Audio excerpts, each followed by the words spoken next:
Hello, everybody. Well, how about that? Unbelievable. I know.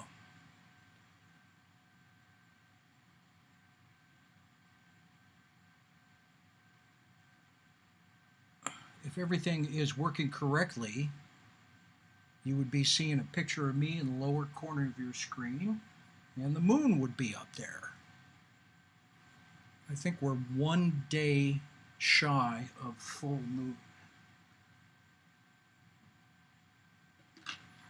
We'll just let this hang out until things happen.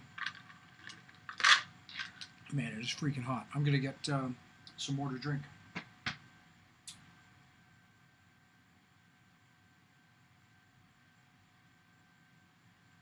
Be right back.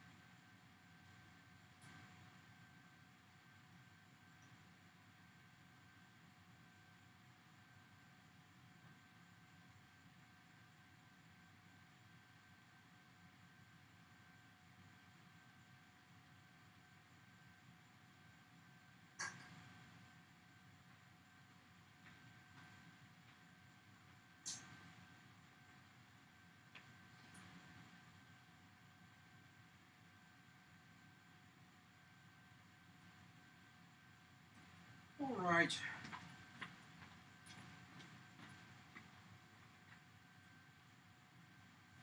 Getting started. Anybody seeing this at all? Just somebody type something.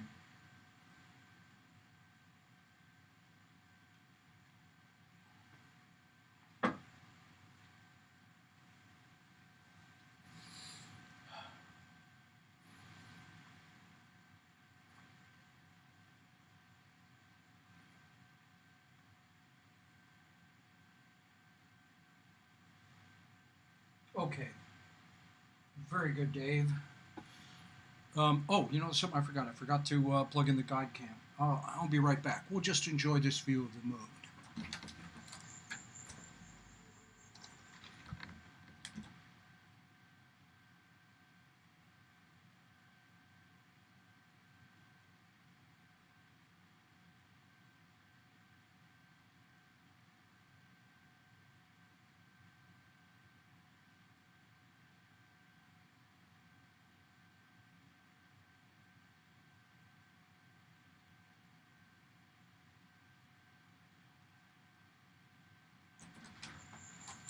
Oh, and now I'm going to have to focus the guide cam too.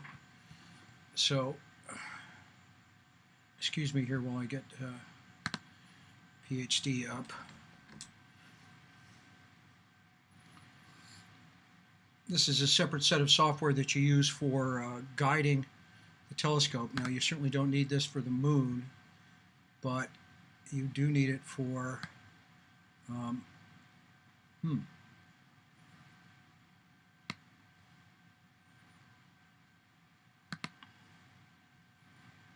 Okay, close. Well,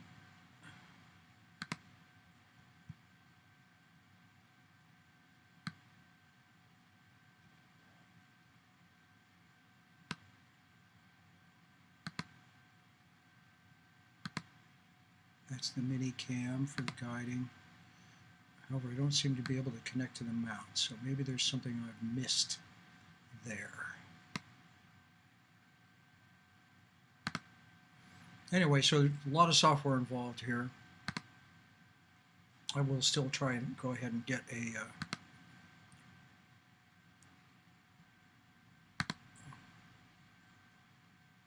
version of this. Where's my window? That moon should just be busting through here. View.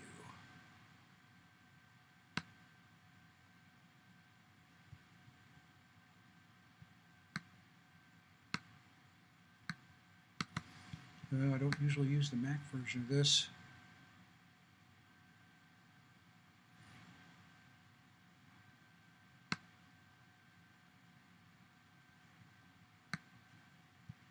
Okay, that's good.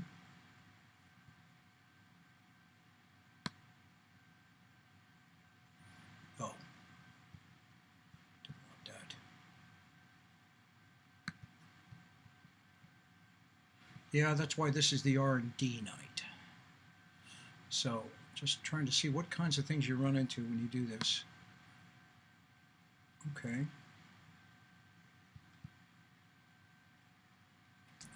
I'm going to check this scope.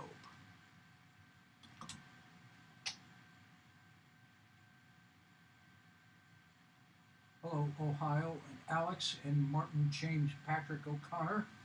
I'm just geeking out on this one thing here. Let me see what's going on.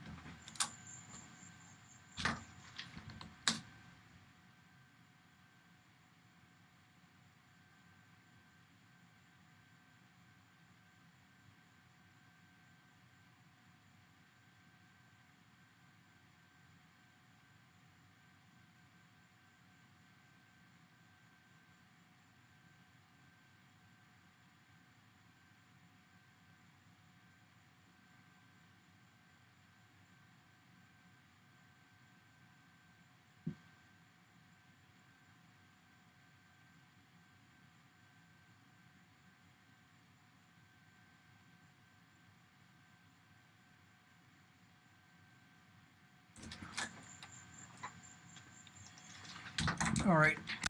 Well, I'm going to leave this for maybe late R&D. We'll go ahead and stick this away. Get back to the views.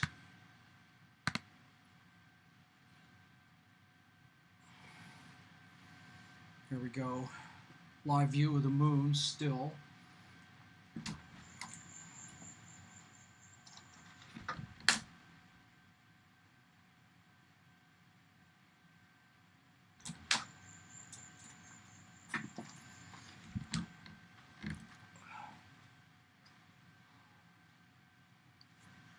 Yeah.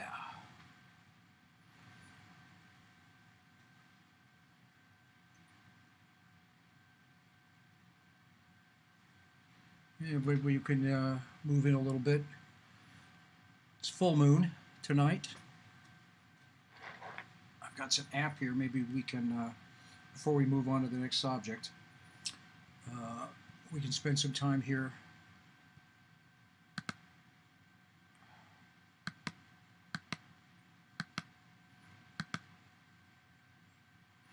Get that centered up. I guess this makes up for not having the bar low.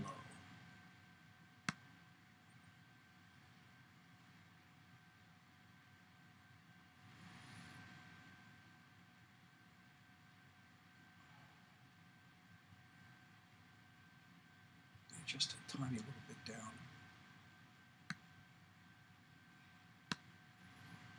There we go. Well, that should be looking fairly good. There's a little bit of banding in there, but not too bad overall. Let me get up my Moon app.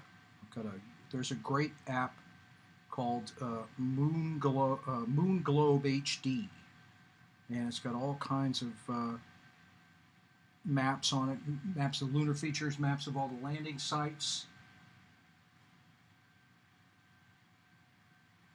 Dave, the scope I'm using is an Skywatcher Esprit 100, which is 400 millimeter, 4-inch refractor.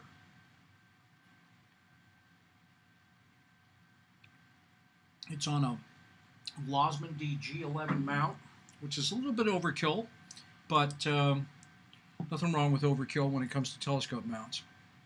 This rig it's pretty solid when it's doing guiding.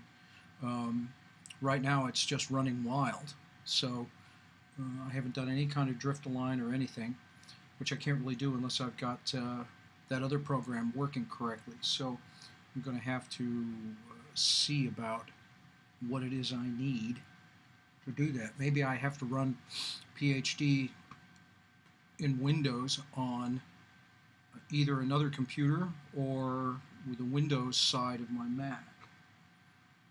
So we'll see about that. But anyway, I did some testing last night, and I'm told that when I have my cursor on top of the image, you can see that.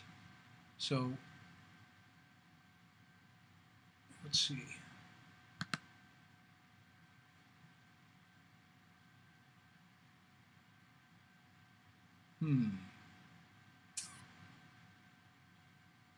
Oh, I have to do it here. Yeah, okay. Right on the screen. So if you can see my cursor up here, this crater right here is one of the most famous craters on the moon.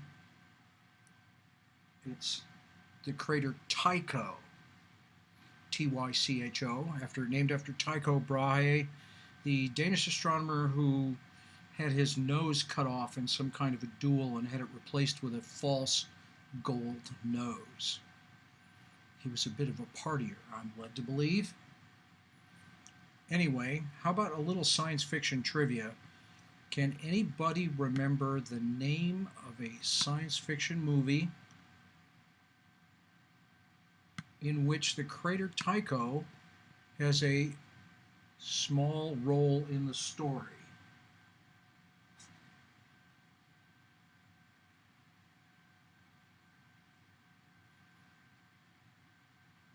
First of all, tell me about my audio. Since we're doing this, it looks like I've got decent audio here.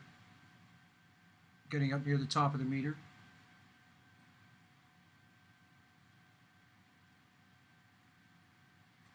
Very good, Dave. 2001: A Space Odyssey. The crater Tycho is where they found the second monolith, and as they were inspecting it, it made that loud noise again, and everybody tried to plug their ears, but through the spacesuit, it didn't work. So that was a little crazy.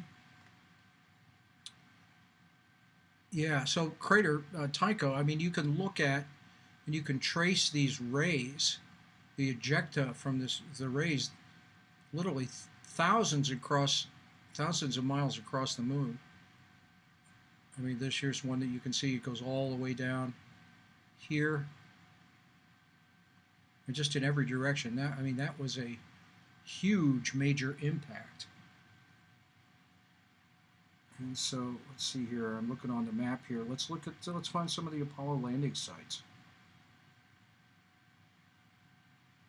Let's see.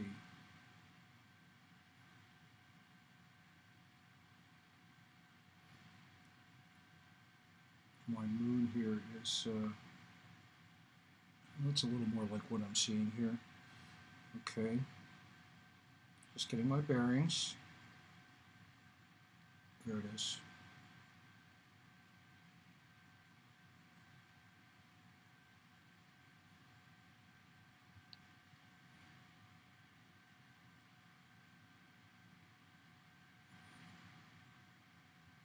Okay, so down here, this is the Sea of Tranquility, and Apollo 11 landed right about there, which was right next to Surveyor 5,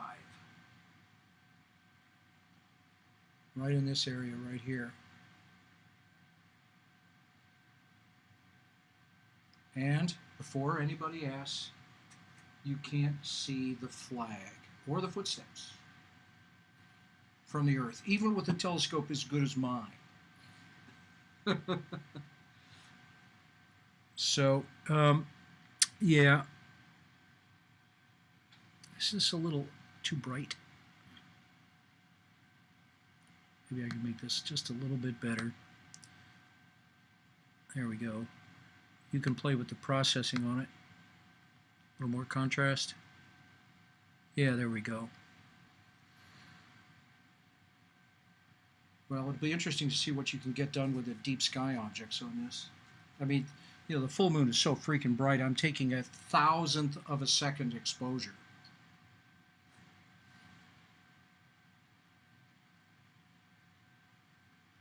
All right, so Apollo 11 right here, and Surveyor. Oh, how about that? It's Mom. Well, hi, Mom.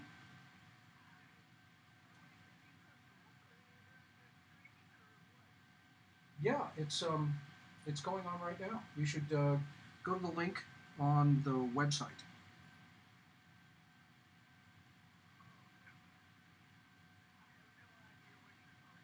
In my website, buildtheskyguy.com. Perhaps you've heard of it. And there is a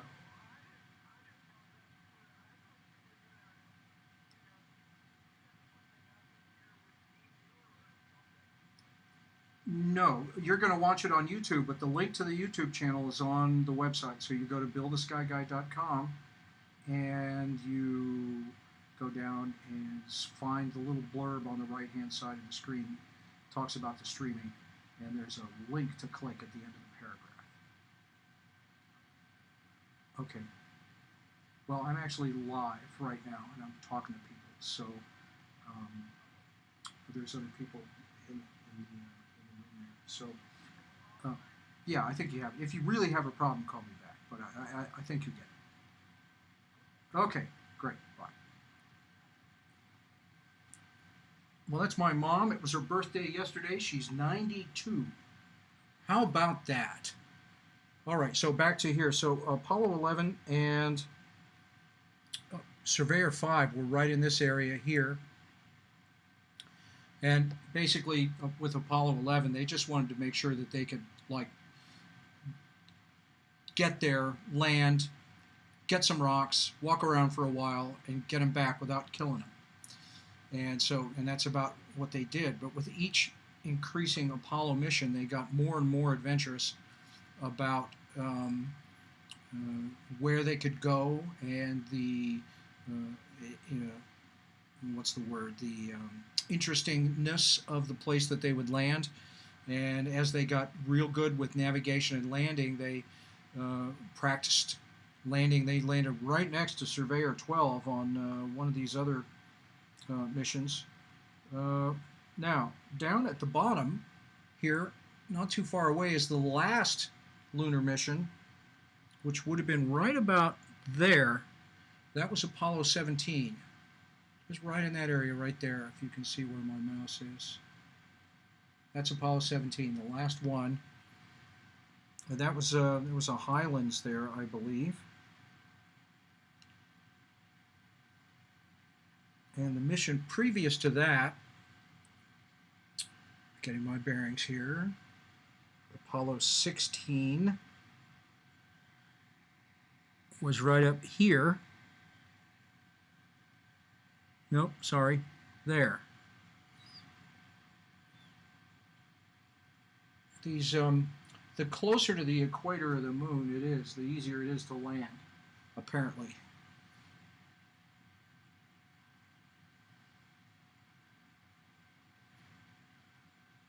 And let's see what else. Okay. Then we've got Apollo 15, which was down right about there.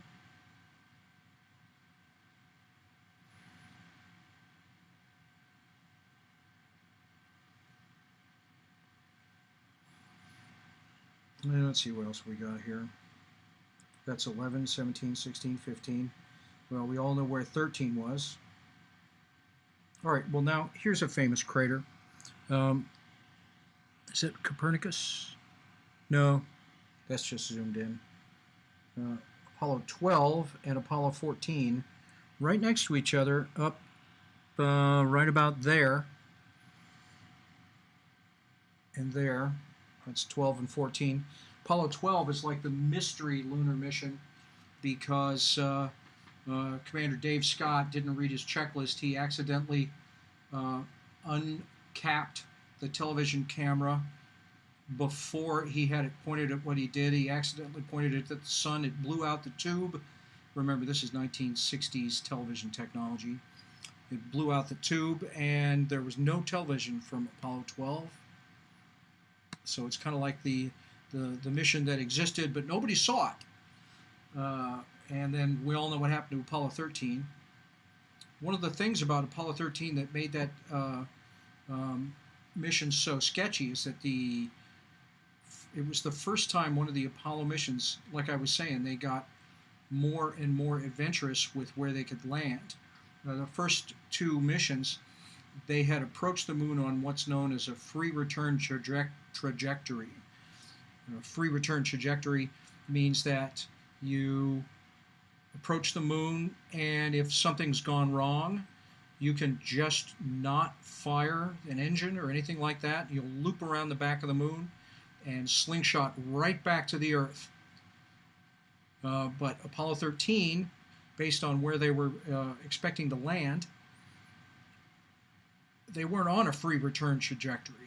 So if they had looped around the moon and slingshotted around, which is exactly what they ended up doing, they were not going to go straight back to the Earth. So they had to make a very critical burn maneuver to get them back on the track to reach the Earth. And that was one of the hairiest moments of the thing, because that and dealing with the carbon dioxide on there. So it was that was one of the craziest things. So as they got more and more adventurous with these landing spots, they put themselves in a little bit more danger each time. Good. Thank you about the audio, those comments.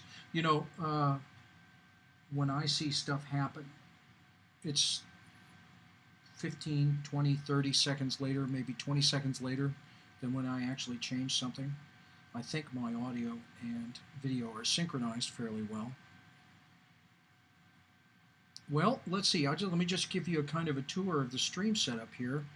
I've got this new program. This is the first time I've actually used it with the camera. I was able to determine during testing that it would see the camera at the end of the cable and all that stuff. And I know how to run the camera from doing photographs, but this is a completely different app. This is like a live stacking app. And so once we get away from the insanely bright moon, we'll be looking at some cloudy stuff, and then we're going to be dealing with some exposures and trying to stack exposures on top of each other to see things like various nebula. And I'm hoping they'll end up in color. I don't know if they will, but I think they will. So anyway, so let's just show you some stuff here. I've got a second camera. I've got a webcam outside that will show you the telescope. It's also recording if somebody comes along and walks off with it. So it's a little tough to see, but there's that. And then I can put up photos. Hey, passing car. And I can also pull up other pieces of software here. Turn that off. So if I wanted to move the telescope, I would go down here to Sky Safari. And there's a map of the sky, and it says that we are, in fact, right on the moon there.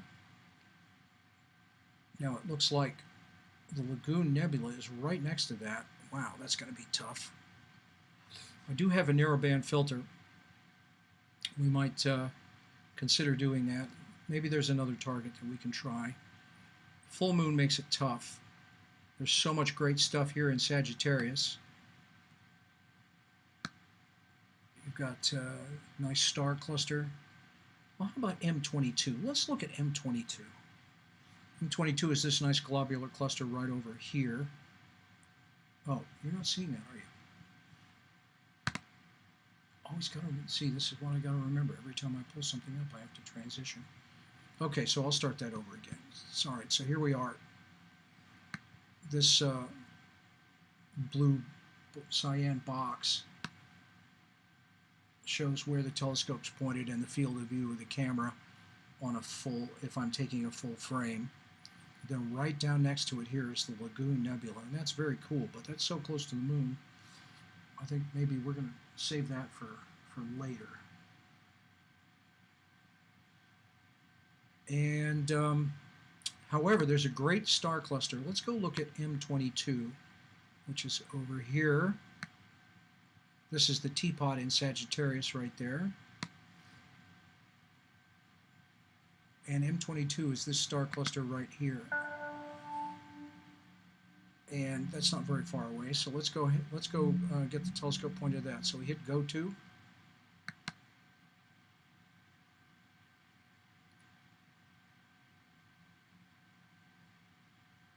And theoretically, that'll be in the frame of the camera when we go back there.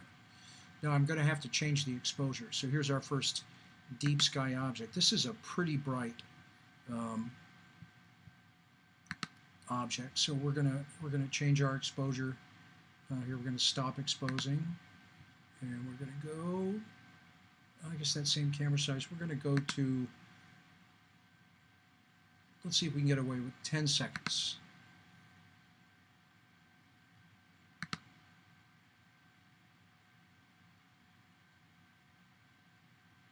And we'll let it try and stack this.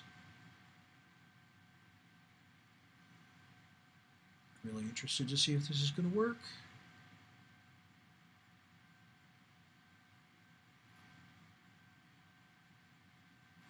Image size does not match the previous one. Well,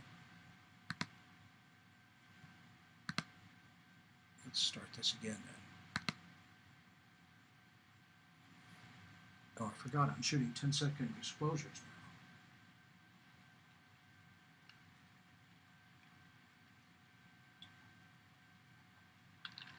Oh, you gotta love Diet Ginger Ale.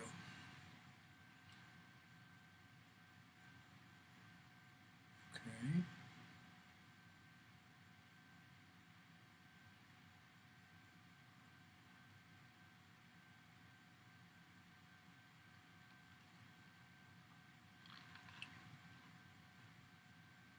Well, it's taking 10-second exposures. Why am I not seeing them?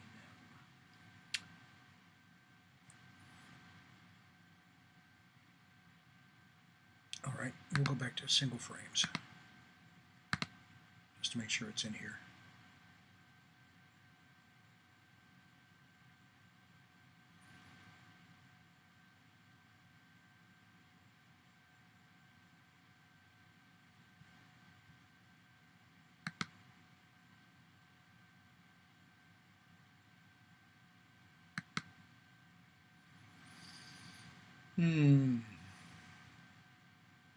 Oh, this was so promising. Maybe it just has something to do with this. You can play games with a histogram. You really have to stretch the image. But I'm not seeing anything. It is taking exposures. Image size does not match the previous one. Single frame. There we go. Okay.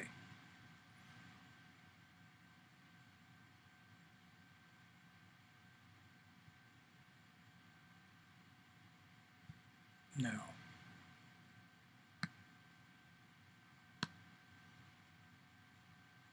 all right, this would be considered a pretty bright rock and star cluster. Try to get the exposure right here.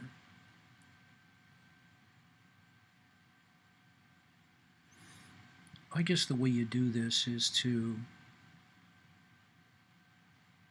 let's zoom in a little.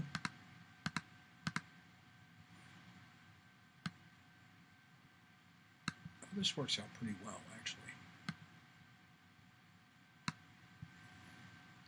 I am completely chuffed that I got even this far.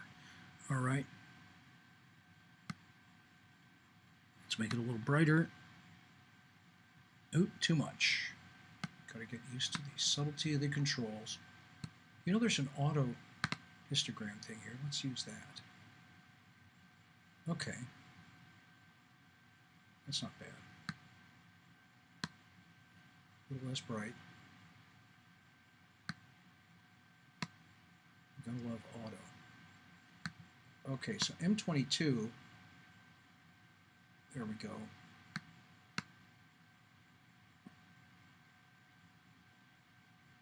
That's not bad.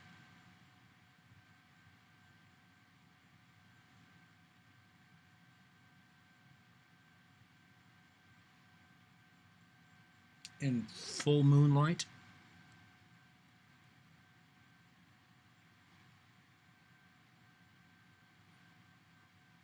All right, so that's like 500,000 stars in a ball or so. Ooh, I just had a thought. You know, everybody's sitting in front of their computer. They can fact check me like a mofo now. Oh, no, your distance estimate was wrong for... Yeah, okay.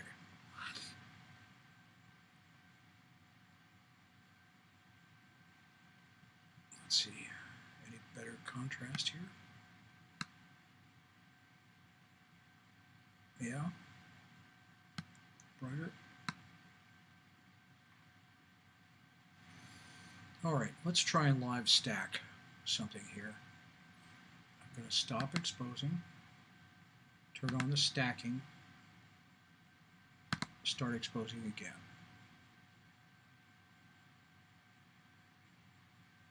I keep saying that image size does not match the previous one, but why would that be a deal? Because this is the first one.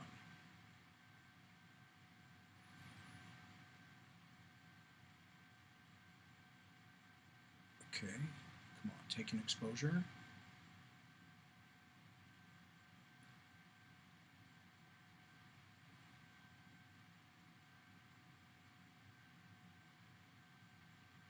The idea is that it'll take repeated exposures, and even if your telescope's not perfectly aligned, it will stack them on top of each other to get a better and better look. But it appears I've got something set wrong. Maybe I have to do this. What is that? No. Okay. Nothing there. Nothing to see here. I'd really like to just start over if I could. Start stack.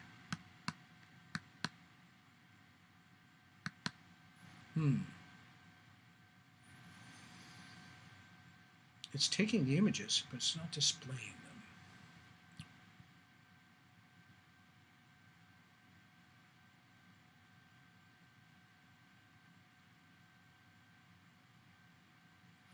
Image flipping, saving, just checking out some of these software things.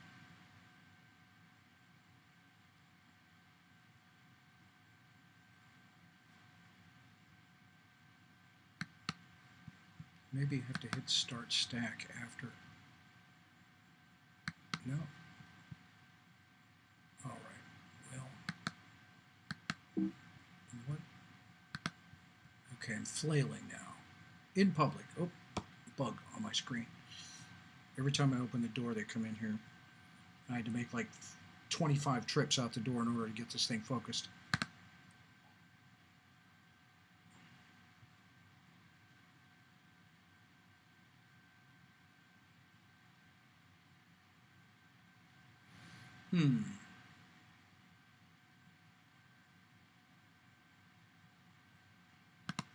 All right, we'll go back to single frames.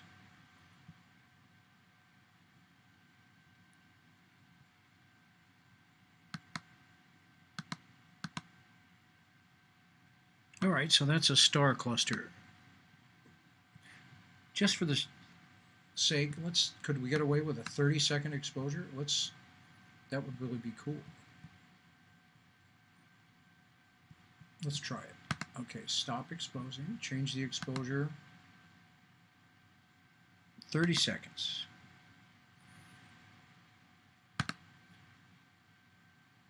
And now we wait. Oh, single frame.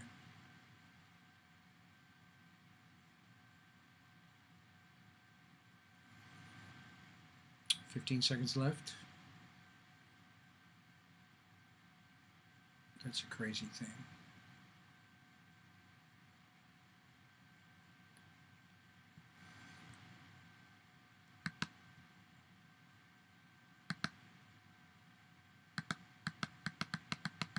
I could turn on the camera cooling. Let's take that down to about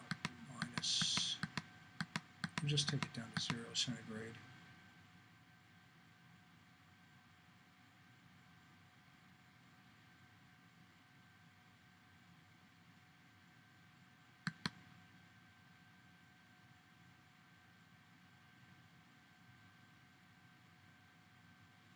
New exposure coming in.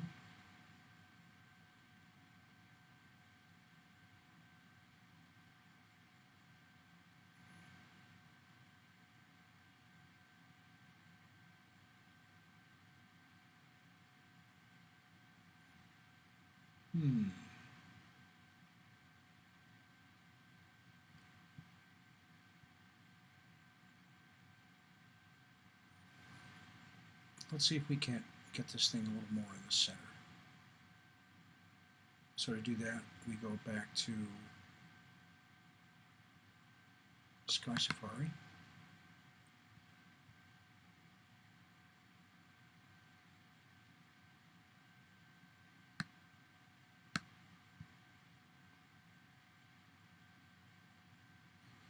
And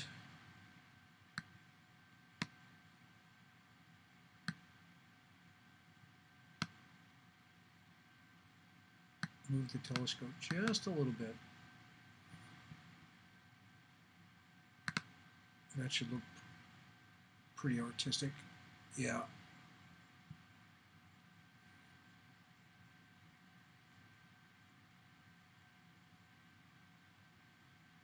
See what the next one looks like.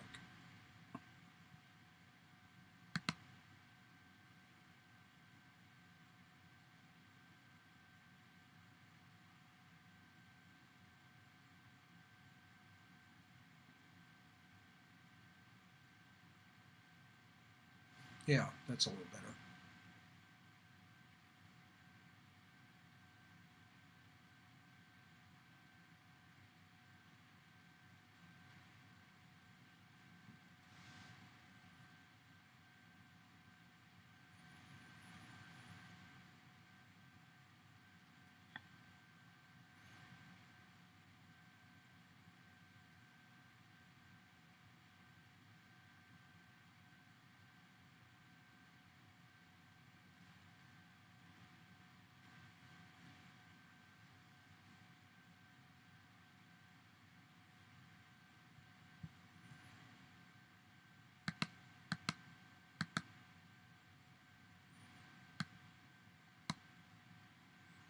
Yeah, get a little streaky at 30 seconds. Didn't really get a good polar alignment at all on this. I will endeavor to see what I can do with that maybe after the show is over.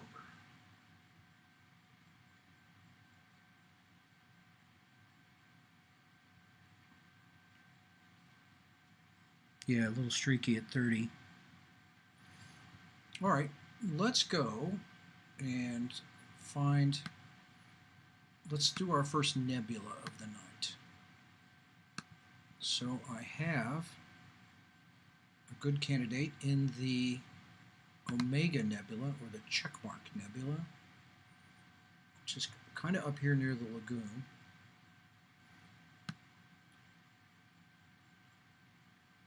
I believe that's it up here. Let's just,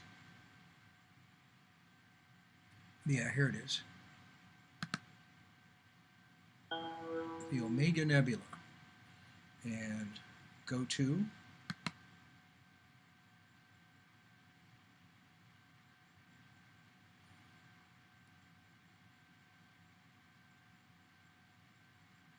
all right, and we'll see how close they are. The Omega Nebula, I believe, is M17.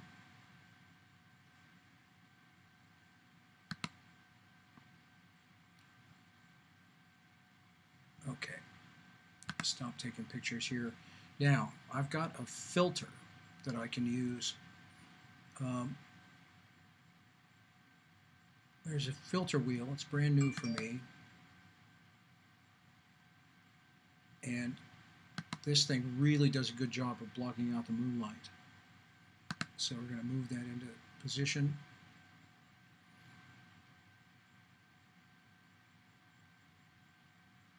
It's, oh, hey, look at that.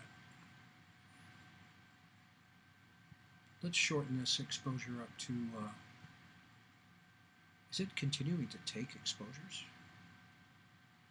Even while that button's not pressed, that's interesting. Okay, these images are definitely in color.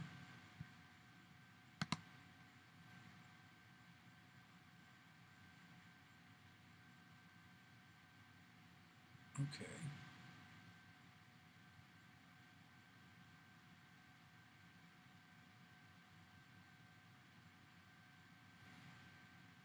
That was a good find by the telescope mount. Boy, now let's see, boy, it would be great if this would stack now.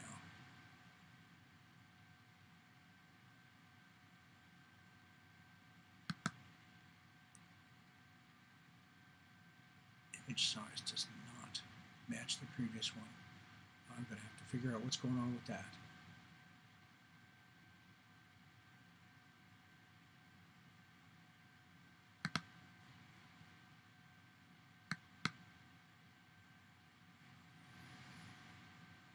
Let's try that. Is that still going?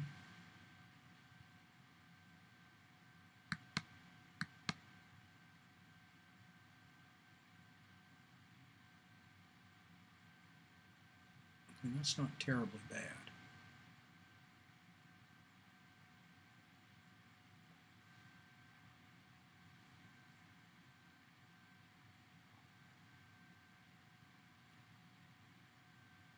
Dave, the focal length is 550 millimeters for the scope, and in order to get the whole camera thing running, I don't have the focal reducer on there, which would bring it down a touch.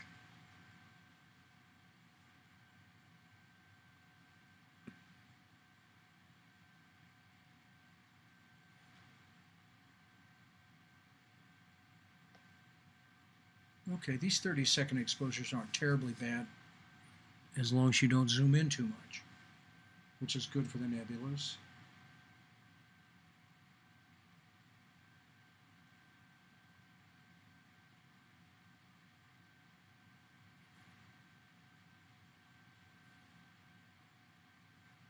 And right now I've got this set so the camera is only using about the center half of the chip.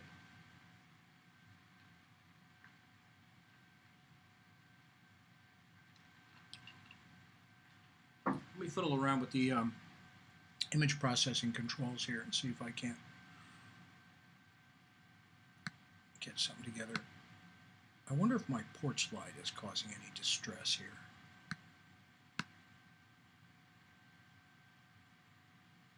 Well, that's a little better, brighter. Too bright. Let me turn off my porch light real fast.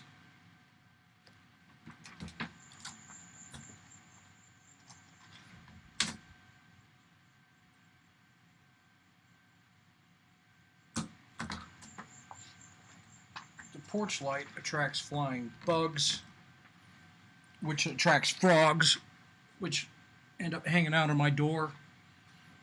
I have to do frog check every time I come home, because if I open the door without looking, one of those things will jump off the door and jump into my house, and then all of a sudden I'm playing catch the frog. Sometimes I don't even notice, and then I find a dead frog that's like so hard, you know it's been in my apartment for a month. Yeah, that's South Carolina living. All right, let's try this. A little less contrast, a little more saturation.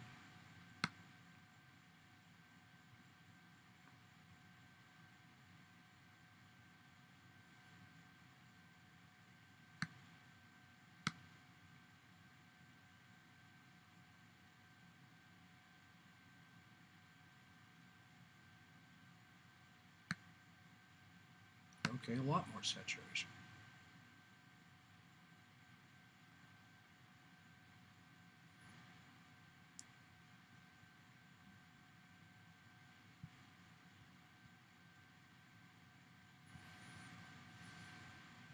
All right, let's stop this.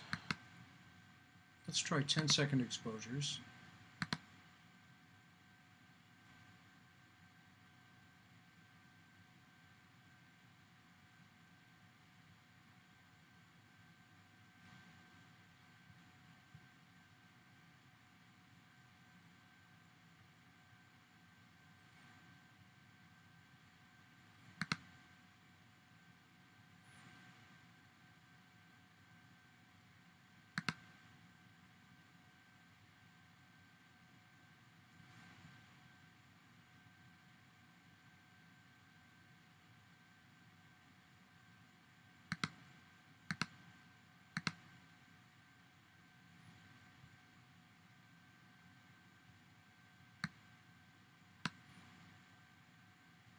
I love this stack on its deep sky objects.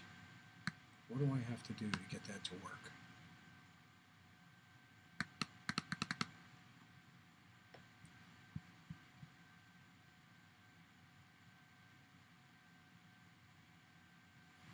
Oh, there's noise reduction. Maybe I should turn that on because that really does look quite noisy. Yeah, okay, now we're getting somewhere.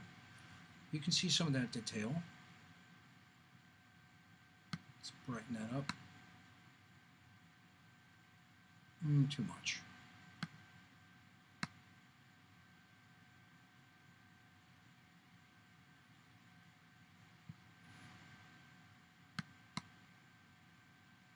Let's try this. Let's try more camera gain. Usually I run that not on low.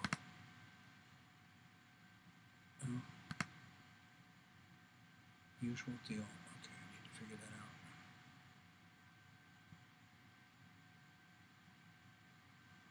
So, the Omega Nebula,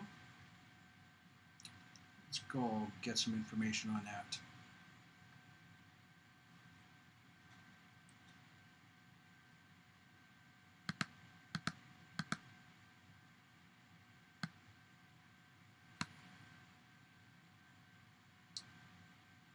So I've got Sky Safari running on my phone, and I will give you all the appropriate... Did I just lose connection with the telescope? Is that what that was about? Connection failure. Reconnect. Save the log. Oh, thank goodness. All right, so...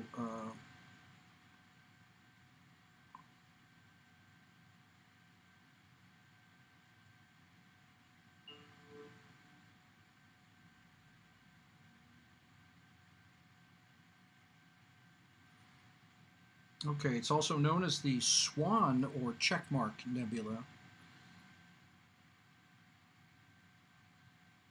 It's one of the brightest diffuse nebula in the sky, and it's really true, because when you look at this through the eyepiece, especially with a nebular filter, it just comes leaping out at you.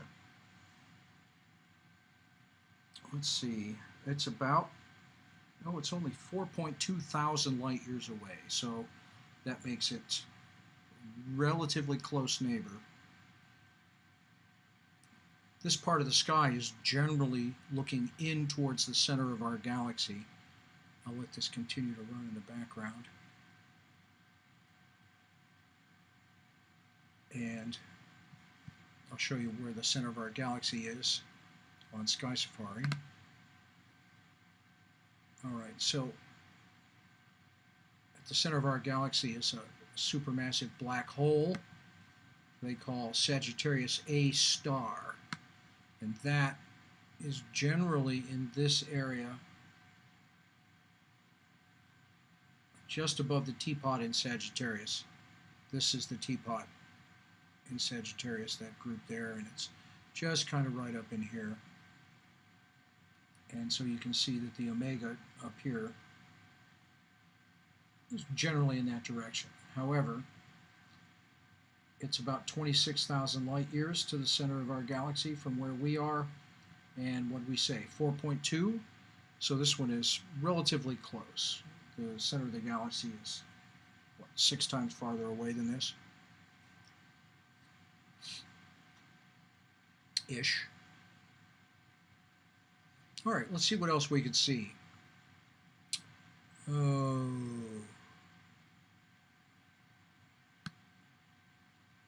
We got the nebular filter on. Shall we try the lagoon? Moonlight be damned.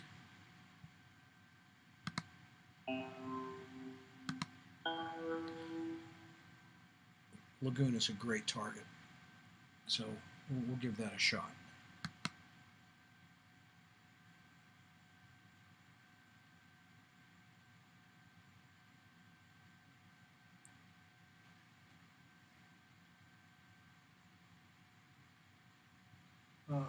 Dave, the camera is an ZWO ASI 094.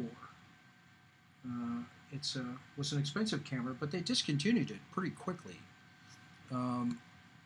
It's roughly 7,300 pixels by 5,200 pixels or something like that. And the pixels are 4.75 microns.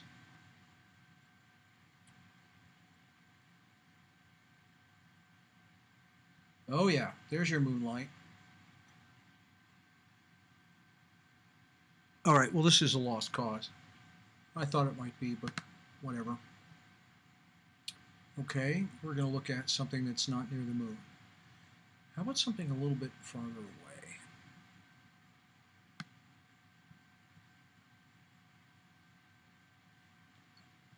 We got any galaxies?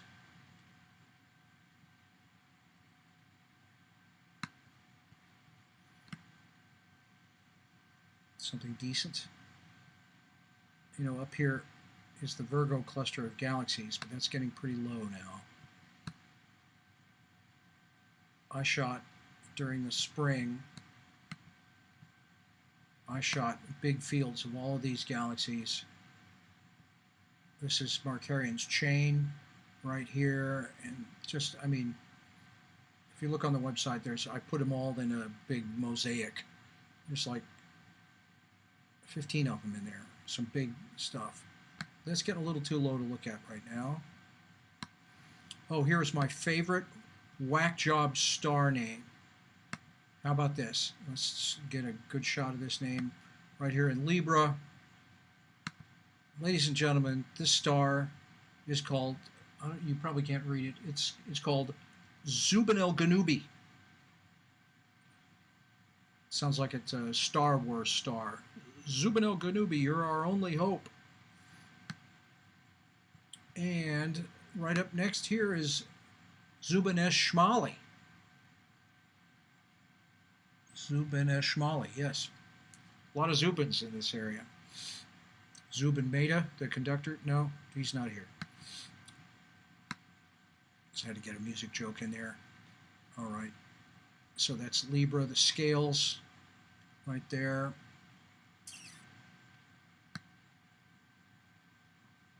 Let's go look at the wild duck cluster, M11. That's up here in Scutum.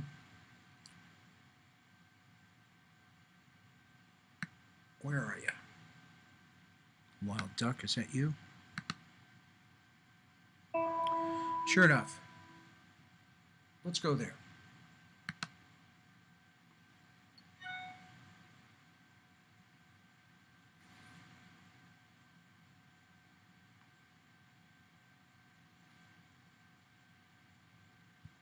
This is technically an open star cluster, but it's a pretty densely compact open cluster. Should be getting an image in here any minute.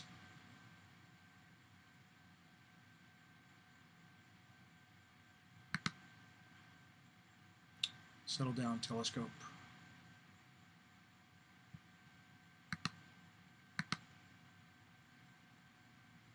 Oops.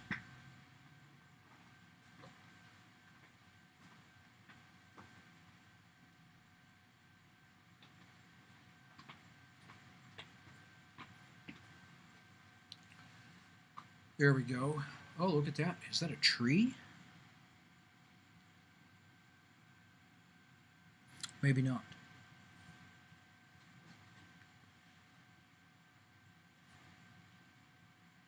Anyway, they say that if you look in there,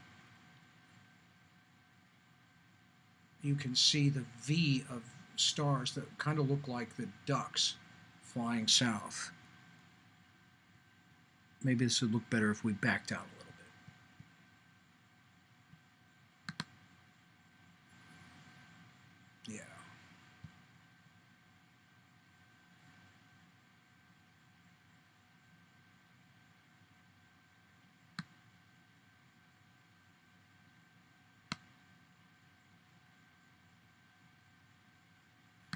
More contrast. Yeah, that's looking better. This is 3,900 stars. And there's a lot of color noise in there too. I've got to figure out how to get this stacking thing to work, because that really combats the noise.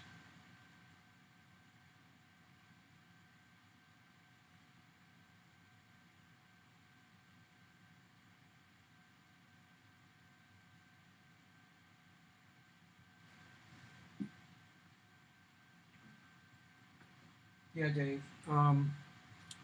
Arabic names, you know, I forget what percentage, but it's way more than half of all the stars that actually have real names are all Arabic names. And I think that's left over from when the Sumerians were the seat of scientific knowledge on planet Earth back in ancient times.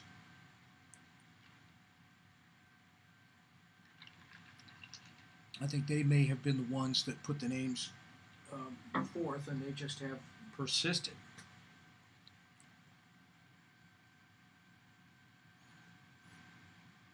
Yep, that's pretty good.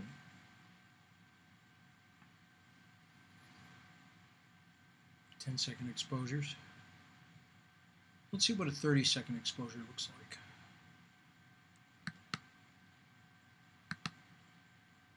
Okay, 30.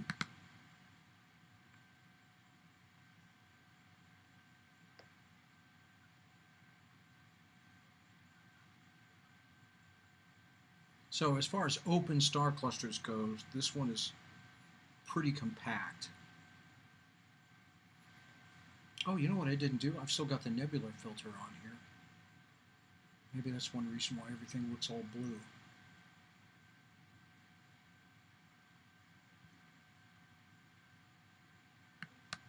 Let's switch back to the luminance filter.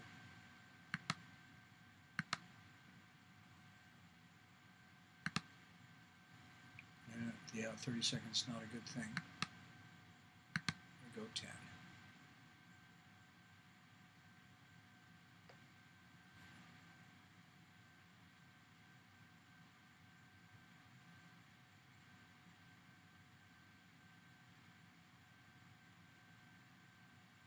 Yeah, that's a little better.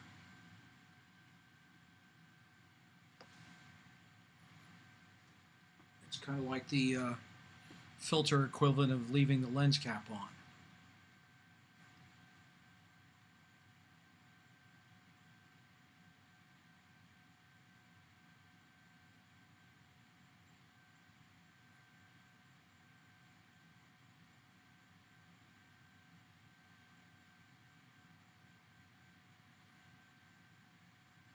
Zoom in a little.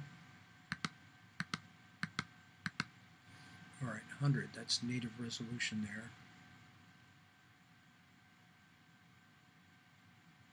That's actually not too terribly bad. Well, as soon as they say that, you get the blurry image.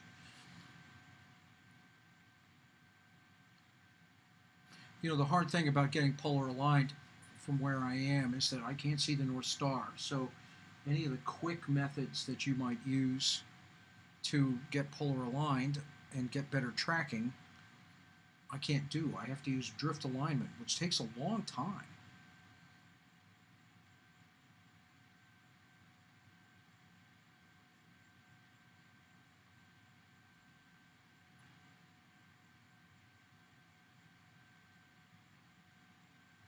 Does anybody see the ducks flying south or north? I mean, there's a couple of ways you could, right along here, that kind of looks like the V of ducks flying, doesn't it? Or geese. But then you could also say that maybe it's along here, there, and there. That's weaker. Anyway, M11, the wild duck cluster.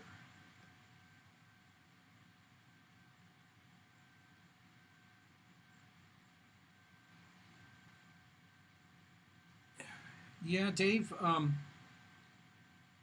that's what I was trying to do with the Barlow lens. You know, the Barlow lens, a 2x Barlow, would take a 550 millimeter telescope and turn it into 1100 millimeter telescope. And I just couldn't quite reach focus. So the other scope might be good. I haven't actually ever tried to attach a camera to it because it's been visual only, but that would be a good afternoon project, is to get it over here and pull it out and see what kinds of attachment methods I could do. I suppose I could just do it the way I'm doing it now, which is instead of screwing on with a bunch of fancy adapters the way I do when I'm taking real pictures.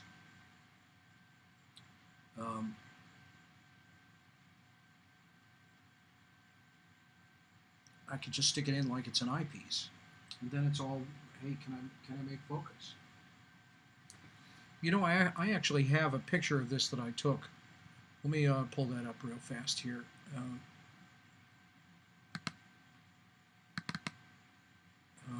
Let's see.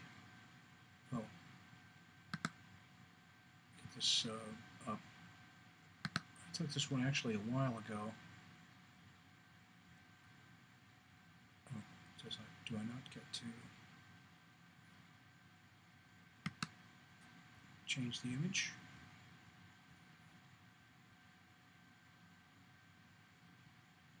I thought I had that.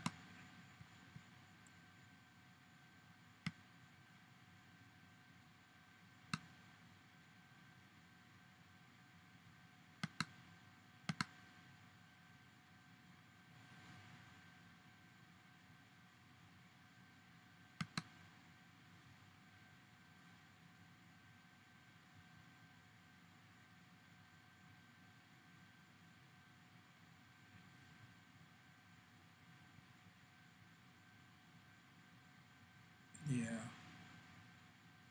I got to figure out how to be able to select one image and do that. So I'll put those away. All right, next targets.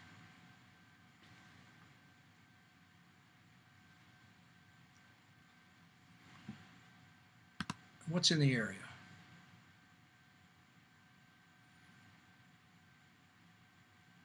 Yeah, that's getting pretty low. That probably was a tree at the bottom of that. We got Jupiter and Saturn down there. They're pretty close to the horizon. I don't think we'd be able to see much. That's why I was hoping to have the Barlow in. I could zoom in on there a little bit better. Let's see what's up here. Anything that's crossing the green line, the meridian, is going to be as high as it's going to get for the day.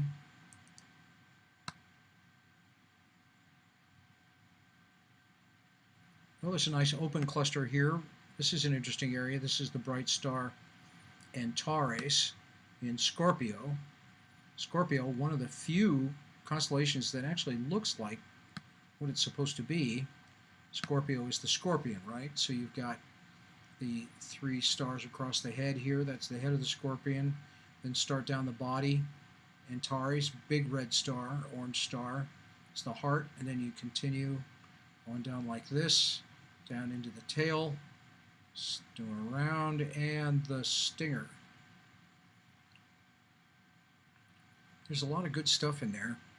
The Cat's Paw Nebula is down here. I got a great image of that this past, COVID season. I really want to figure out how to get those images to display better. Let's go have a look at M41. Nice open star cluster. Sorry, it's M4. M41 is the open star cluster that's right next to the bright star Sirius. As Sirius, as you know, is the John McEnroe star. You can't be serious! Well, you've heard that joke before if you attend any of the winter stargazes.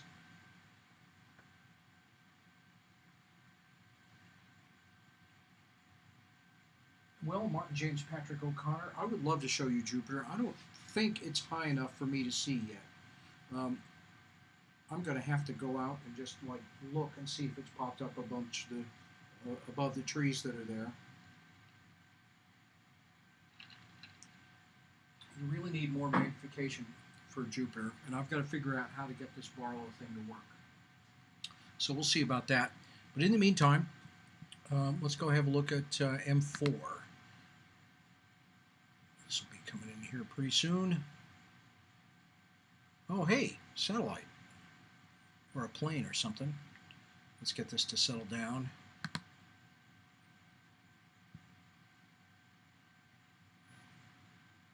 There we go. Well, that's not bad. A little more contrast. Maybe we'll back out a little bit.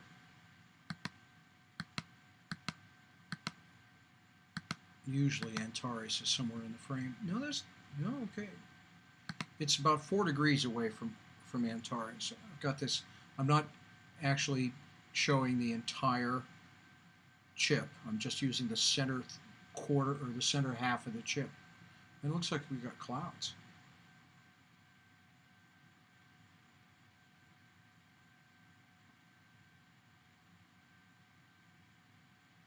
Yeah, we definitely have some clouds moving through.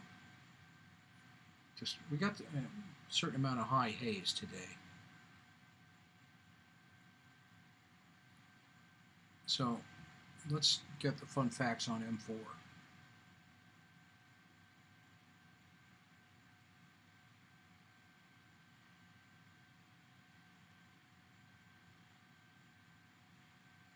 Where are you? Oops.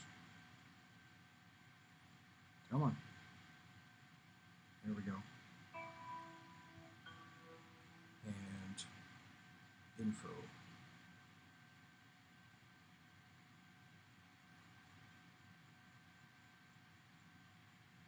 M4 in Scorpio is one of the closest and brightest clusters in the sky. M4 was discovered by Philippe Loys de Chezeaux in 1746 and was included in Lacaille's catalog as LaSalle I.9. Charles Messier cataloged it in 1764 and was the first to resolve it into a cluster of very small and faint stars. M4 was the only globular cluster Messier could resolve with his moderate instrument, and thus the first globular cluster to be resolved. About 20 years later, William Herschel in England was able to resolve all of Messier's globulars with his larger and better telescopes. William Herschel was an amateur, actually, technically. When the Queen's astronomers couldn't figure something else, they were always, let's go see Bill, because he had better stuff than they did.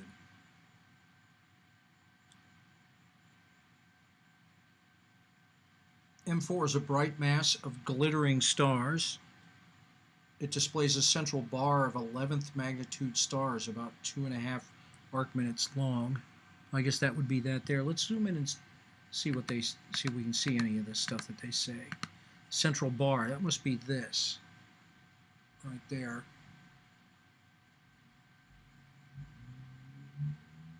First noted by William Herschel in 1783, running north and south through the galaxy's cluster's center. Its many jagged star chains extend out to a diameter of 16 arc minutes. The core is bright, though less concentrated than of other globulars, and well resolved. In deep photographs, M4 appears 36 arc minutes across, larger than the full moon. If you really get every star that's in there. Well, it'd be nice to take an exposure longer than 10 seconds. I'll have to work out the guiding with this setup. So I had to get software that would support the streaming. I'm doing this on my Mac. Maybe I just need a separate Windows machine for the guiding. M4 is estimated to be only 7,200 light years away, which is very close for a globular. Most of the globulars come in at, a minimum of 18,000 light years, and the ones that are hovering over on the other side of the galaxy will come in at 40, 50,000 light years.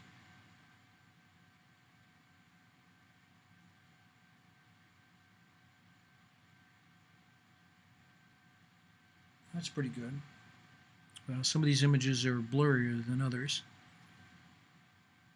as if it was windy or something. All right, checking notes here. Okay.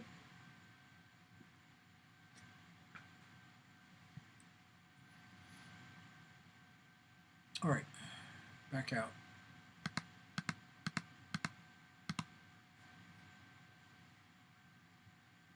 Sky Safari.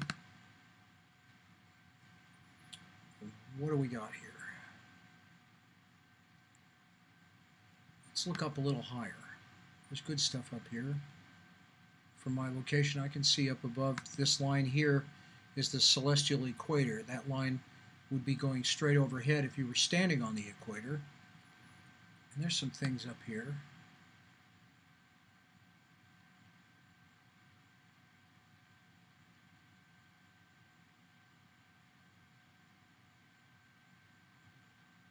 Ophiuchus.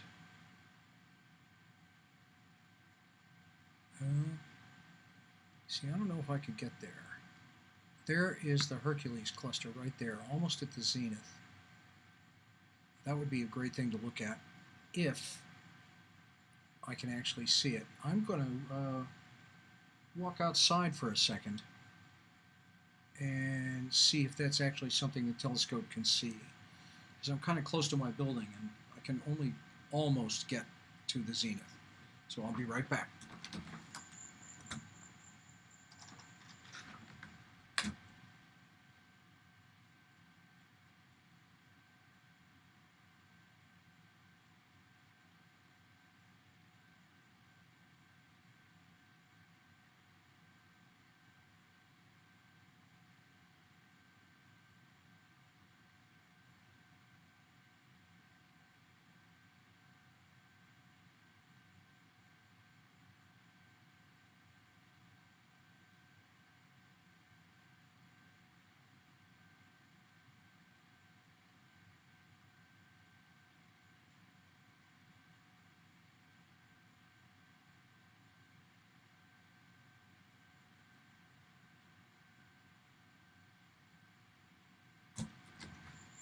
All right, and the answer is I have no freaking idea. There's just too much moonlight lighting up, too much haze, and I can't tell if we can see that at all. But I did notice that Jupiter is above the trees. So, since this is R&D night and not official show night, let's go over and see what we can see here. Saturn is right behind it. There's Jupiter. Go to.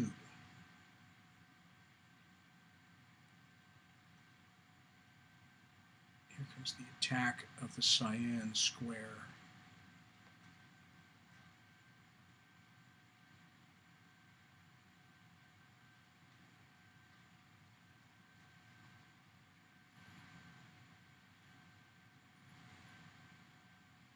All right.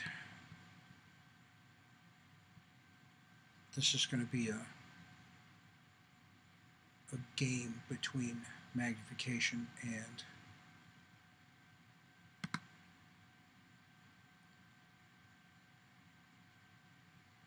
exposure time. Well, yeah, that's bright, all right.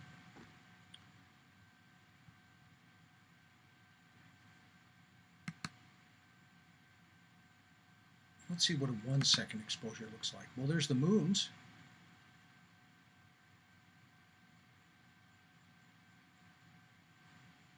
Okay, that's much better than I was expecting. I'm going to shorten this down to half a second.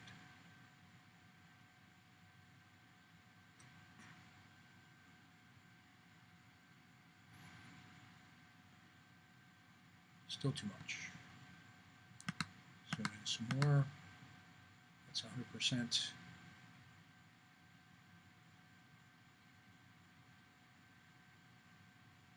Let's try 1/10 of a second.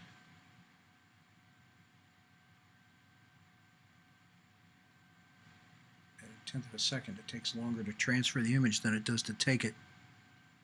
That's still too bright. All right, let's be playing around here with manual controls.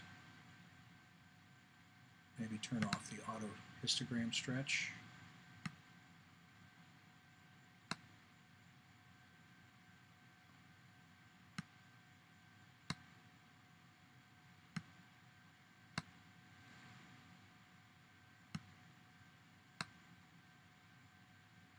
And as we get the exposure better on Jupiter, we start losing the moons.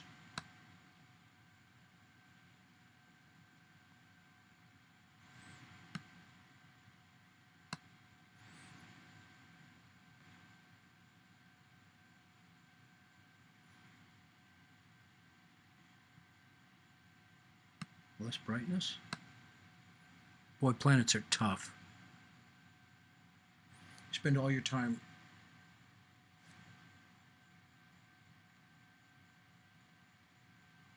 trying to expose these really faint nebulas and get them going, and then you get a planet and just comes ripping out of the eyepiece. Very hard to get the exposure right. All right, 1/10 of a second, not good enough for you. 5/1000th of a second.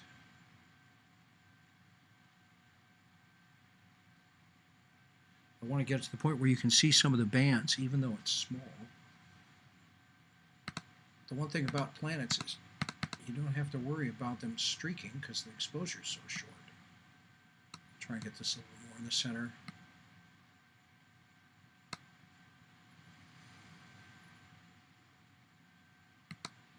Okay, 2/1000ths of a second. Okay, now we're starting to get something. More contrast. Yeah. Planets are just tough. Got all kinds of hot pixels coming in there.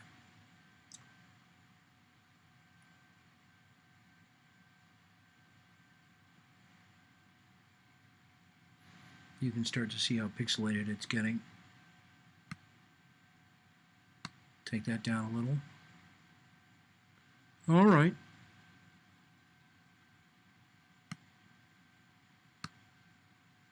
Well, you can start to see the stripes on it. I've got to say, I'm not super impressed with that. Jupiter's going to be at opposition, though, early next week, like on Tuesday. That means that it'll be the closest it's going to be to Earth for a year. And if you were going to take a picture of it, that would be the day. So I'm thinking about maybe getting out the 2,000 millimeter telescope, which is 4 times longer than the one I've got here, and using that to try and get some planets.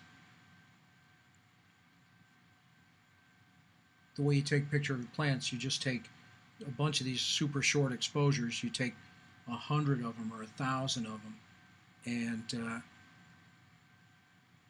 have some computer program go through and select the sharpest ones and then stack the best 6 or 7. They call that lucky imaging. You're just basically waiting for the atmosphere to die down and just be still just for the 10,000th of a second that you're shooting.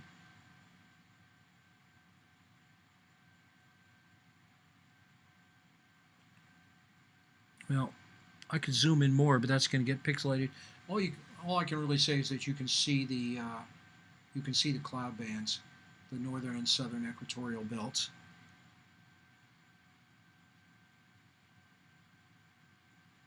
Well, while we've got this set, why don't we go see if we can see Saturn? Saturn's like right next to it in the sky. Saturn's opposition will be the week following next week, like the 11th or something. I can't remember.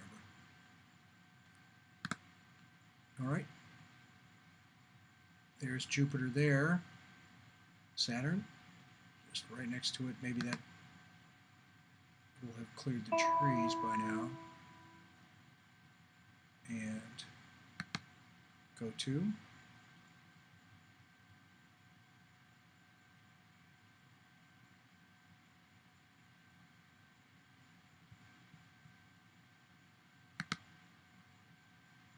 Saturn's like 1/10 as bright as Jupiter.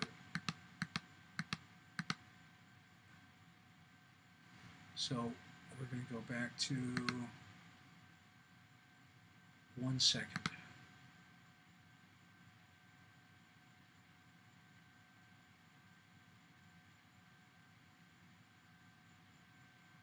I believe that is the planet Saturn through a tree. It does look kind of all Jackson Pollock.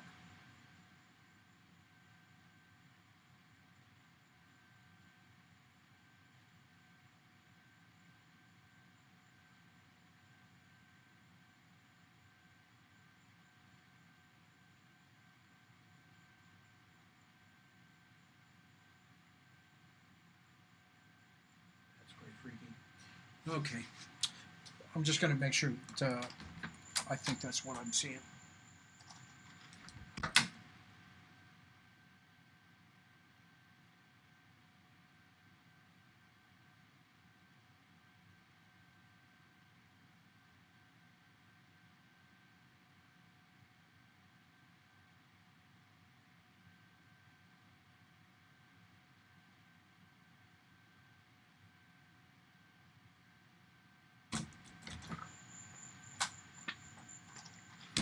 Yeah, it's been pretty hazy. It's not up through the, well, anyway, through the tree.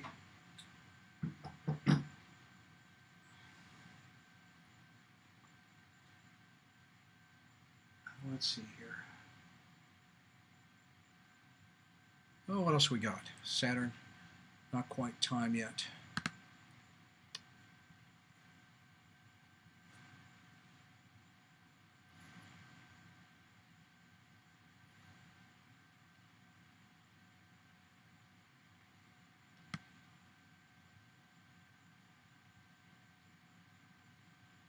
There might be some interesting stuff up here at Aquila.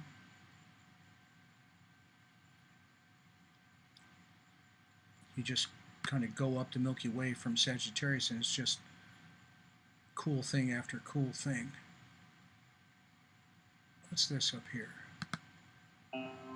Oh, the Eagle Nebula. Oh, we got to do that.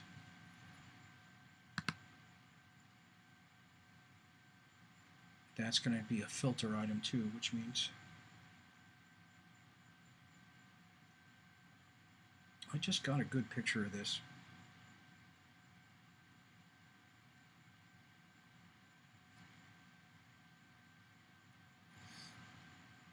Okay. Let's see what we've got. We're going to need the filter. We want to go away from the luminance filter to the triad filter. The little wheel around there just moves the right filter into place. And we're going to be taking 10-second exposures again. And auto stretch the histogram. Eagle Nebula is very, very cool.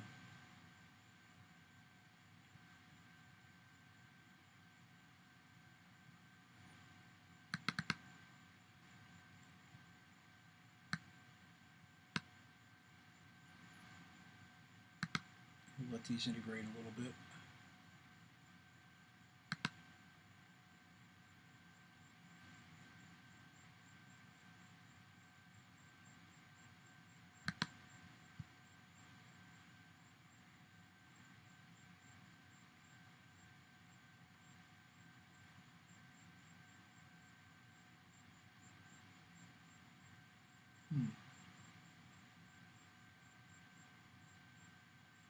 It should work. So are we getting anything here? It's taking 10-second exposures.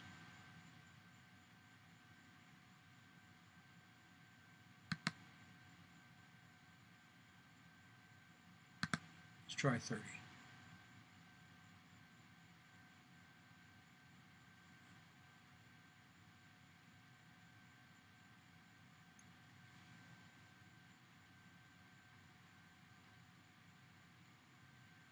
Haven't been any questions in a while. Is anybody still watching? It says there's 6 people.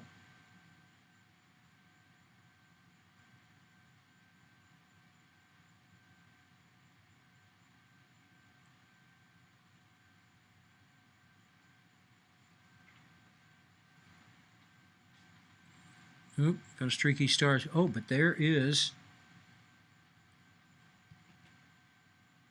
Yeah, maybe I just needed to do that. Oh, yeah.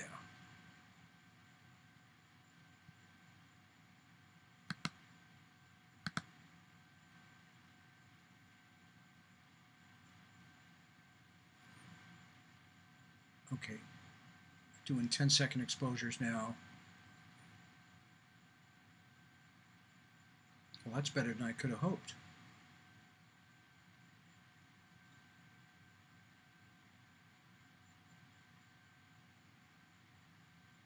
Well, the 30-second exposure wasn't bad. Let's do that. Let's do that again.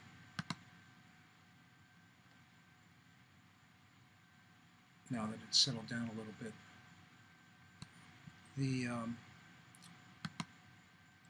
They call this the Eagle Nebula. This is one of the most iconic pictures that the Hubble ever took. This is the Pillars of Creation photo. The reason they call it that is there's a bunch of brand new stars being born inside this nebula. Yeah, that's much better.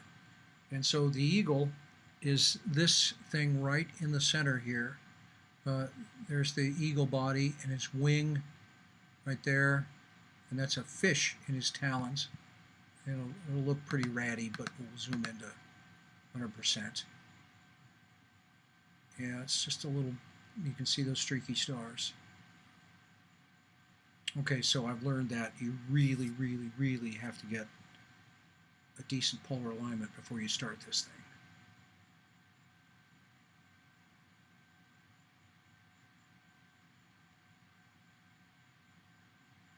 So the pillars of creation are just these three things in here. And let me see if I can show you my picture of this, which was like a 2-hour exposure.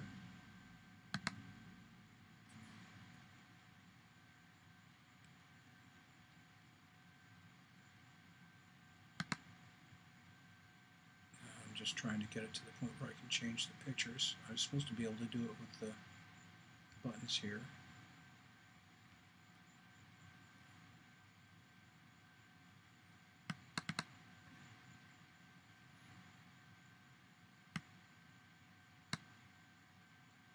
Well, I don't know.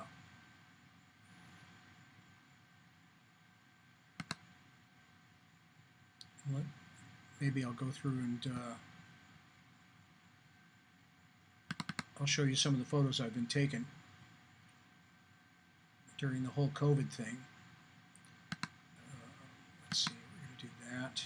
And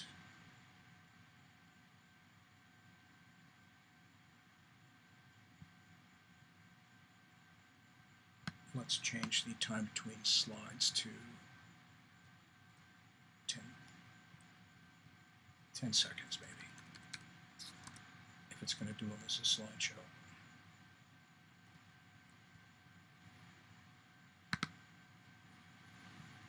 Okay, so this is, I went through my entire collection of stuff that I've done, and there's about 61 photos that I've taken.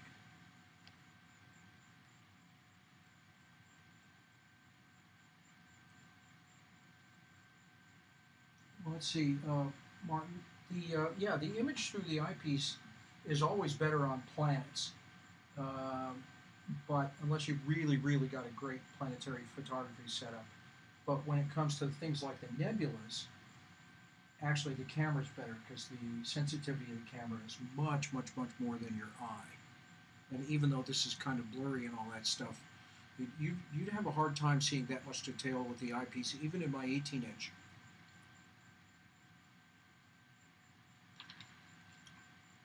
You know, the eagle at the center of it is not as well defined as it is here. So why don't we go back to, I'm going to throw up, I've got a slideshow running of the various images that I've taken. And let's put that over there. All right, there's the California Nebula. That's up there near Orion. That was one of the first images I took with the Rasa scope. I love the way that one came out. That's the Cat's Paw Nebula in Scorpius.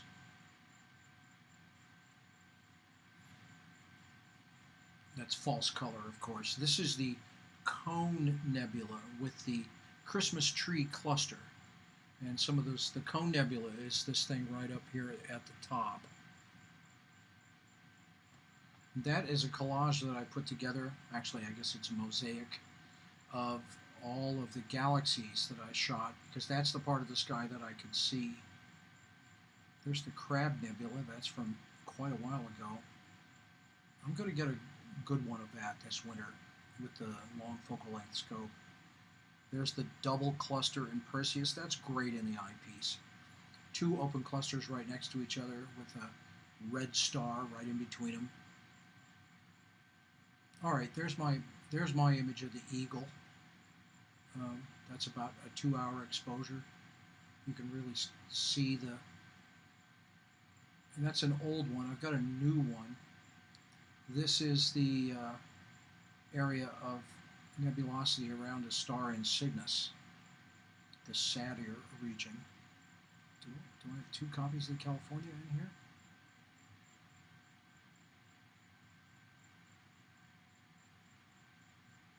Huh. It's just looping this bunch.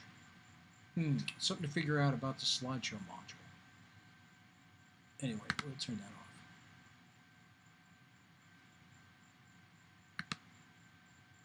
Back to the Eagle. That's not too bad, really.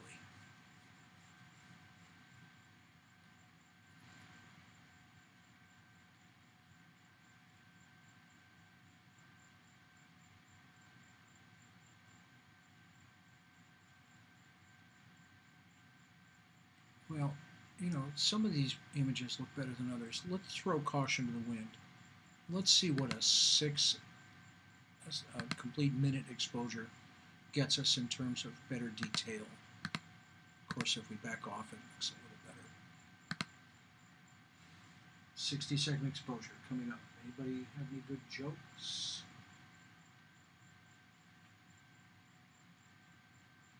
I've got one. René Descartes was sitting in a sidewalk cafe in Paris. The waiter came by to him and said, "Would you like some more tea, sir?" He says, "I think not." And he vanished into a puff of smoke.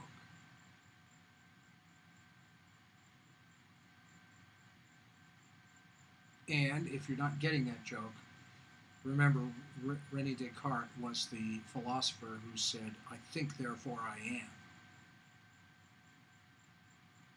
So can we get the drum set 20-second delay? Boom, pop.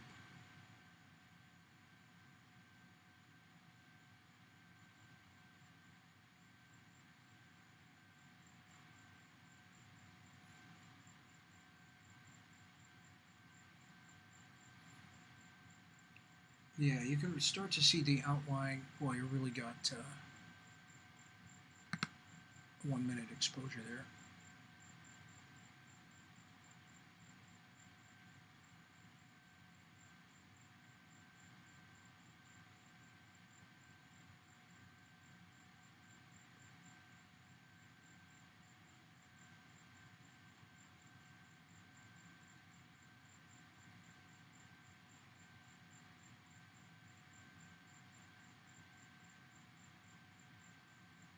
So during the summer, when you can't even really get started until 9:30,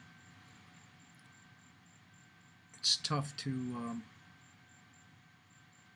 not be able to get polar line because you need these long exposures. Yeah, well, you're starting to see the outlying. This cloud was really a large cloud. Let's pump up the brightness a little bit, even though it's blurry. Yeah, that's too much. You can see how much like loose gas is in this area of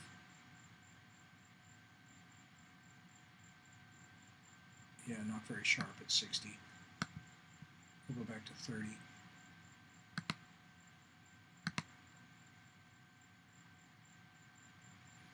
All right, so what have I learned in my R&D? Tracking has to be better to take longer exposures. Need to find a quick and better way to polar align.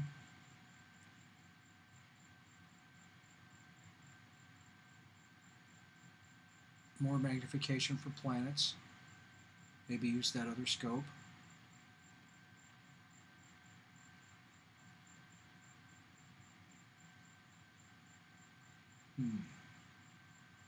Yeah, that's much better. 30 is much better. And figure out how to do the live stacking. See why I keep getting that error about the image being different size. Maybe they have to be full size or full screen. Let's just throw caution to the wind and see what happens here.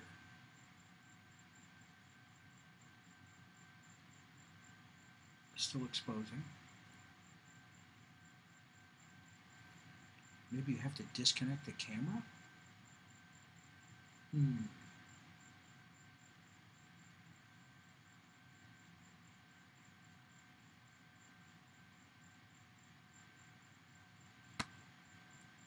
Start stack, it says. Is that a button you can press?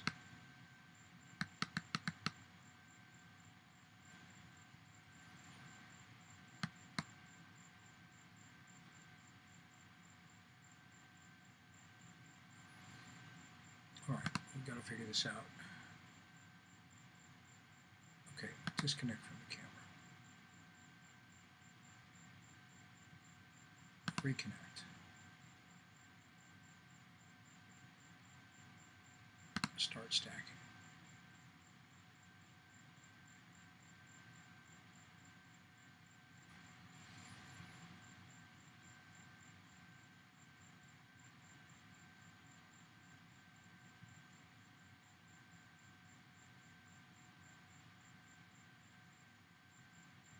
Oh, and the camera reset itself to full chip resolution. All right, there's the completion of the first image. Are we going to see anything?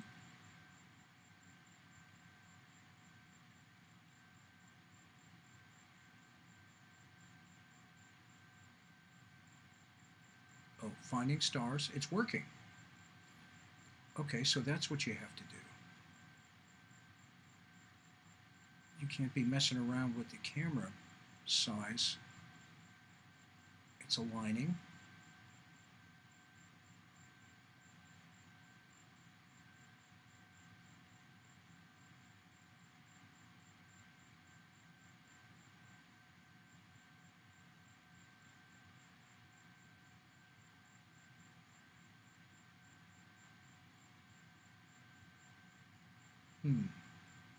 Is it hung up? What's a mother to do?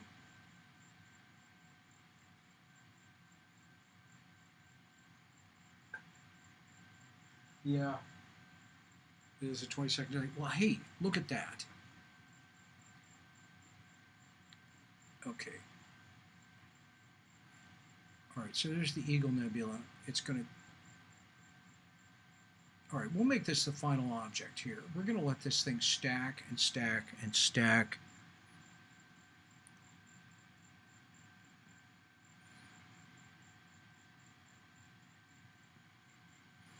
And this should just get better and better and better, and then maybe we can look at it. In the meantime, how about some more diet ginger ale?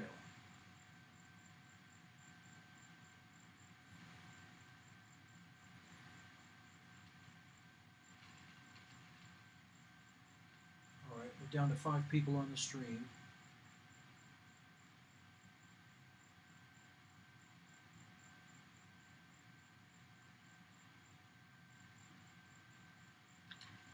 Only 3 of you brave enough to type.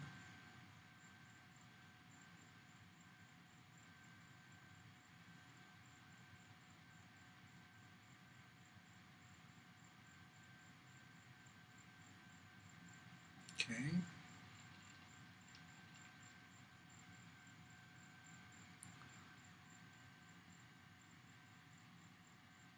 Stack is finished, it says.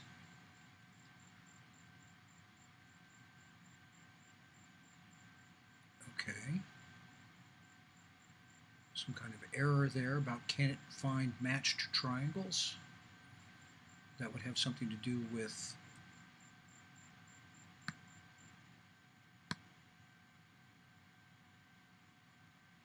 alignment and stuff. Maybe my sloppy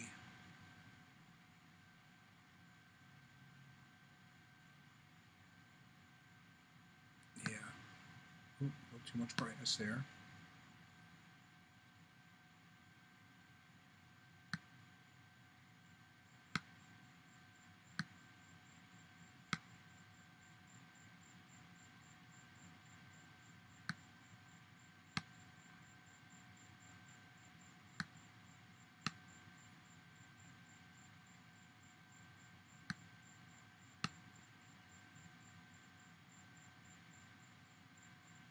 All right, that looks pretty good.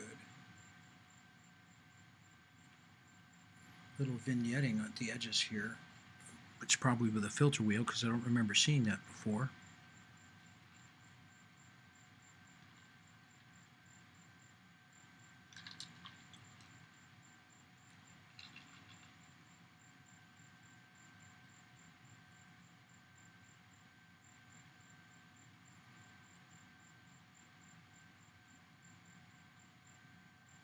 All right, let's do a little experiment here. Let's stop stacking these.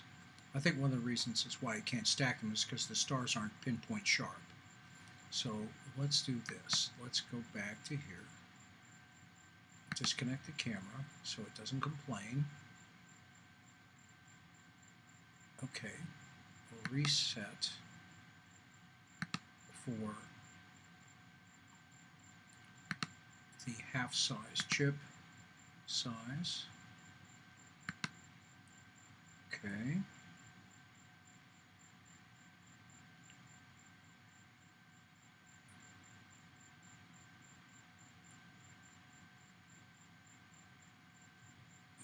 Up here.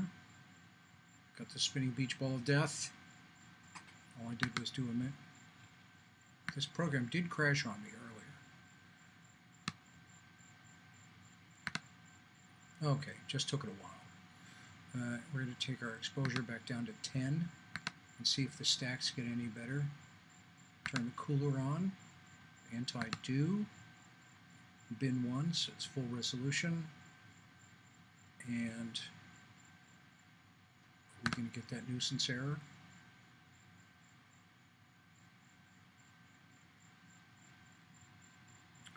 Clear the previous stacked image. How do you do that? That way? Nope. Okay, it's working on the first image of the new stack.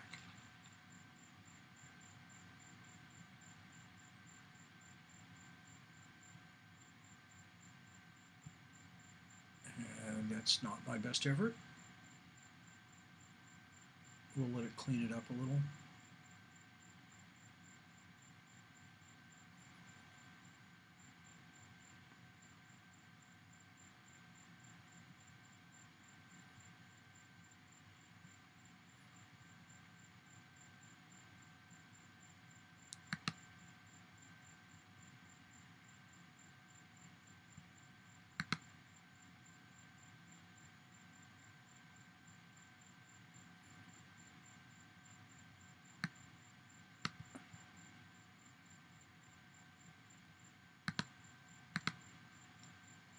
Auto brightness.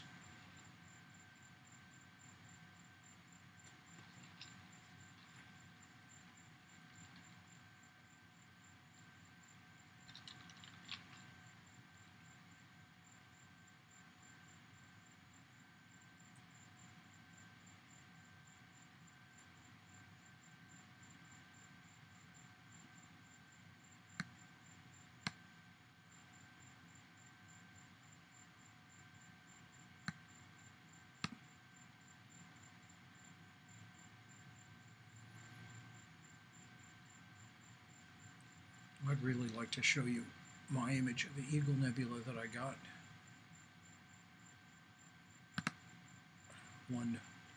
very, very late night.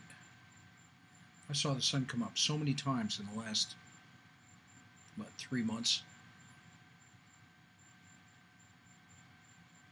I didn't even know there were sprinklers on this little patch of garden in front of my place until I got out at 5 o'clock in the morning, sprinkling all over my telescope. That was a surprise. Okay, this is working. Let's get sharper and sharper and sharper. A little more contrast, perhaps. That helps.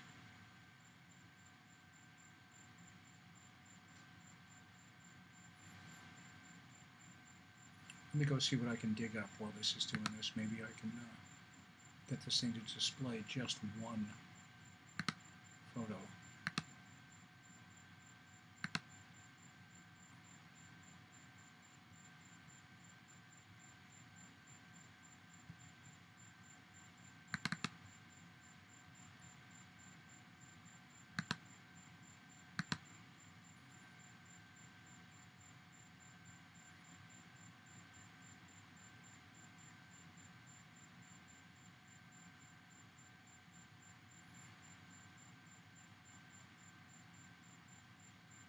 Looking through the list, can I just get it to put one up there?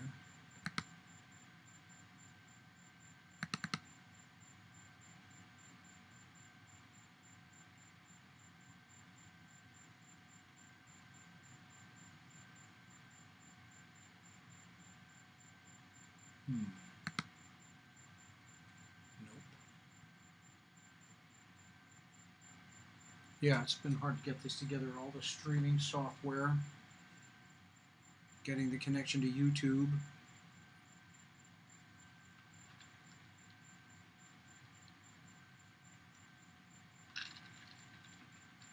And this is drifted kind of close to the edge of the frame. I suppose in the future I should get it in the center before I start stacking it. Because if I move it, the stack will be ruined and we'll be starting over.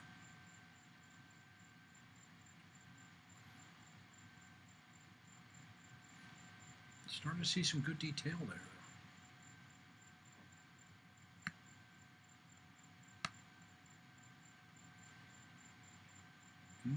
Yeah, that was. Let's take that back down. Something closer. Yeah, that's one of the weird things about these astro photos. You know, you see these big, bright photos that people do. You know, like even me, like this one, the California Nebula, and you'd think that, and you know, I would tell you that, oh, that was a 2-hour exposure,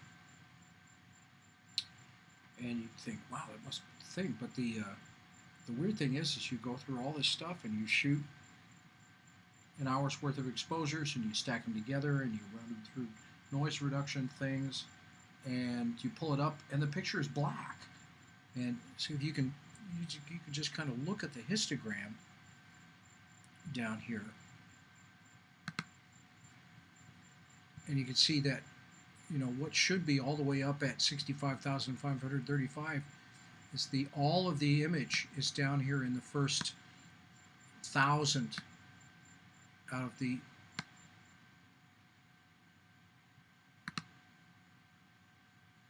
I mean, the white balance thing should be up high if it was a normal photograph, but it's just crazy. That is coming together, though. Gotta say, the stack is pretty good. Auto aligns it as it comes in.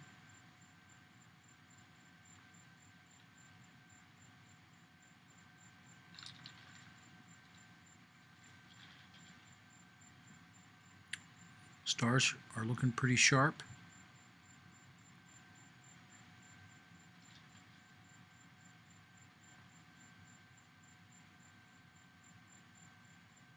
That one failed.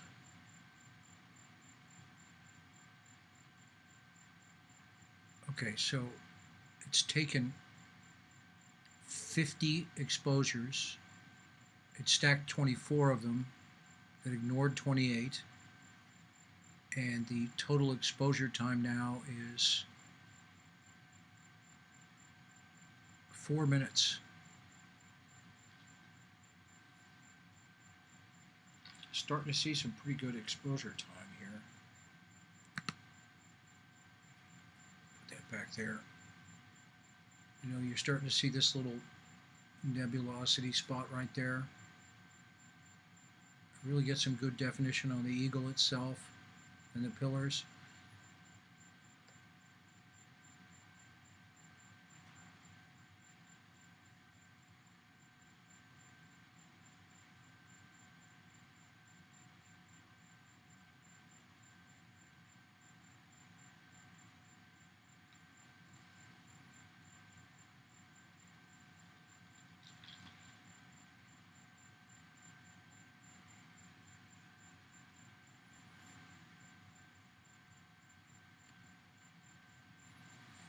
And that's with a full moon, too.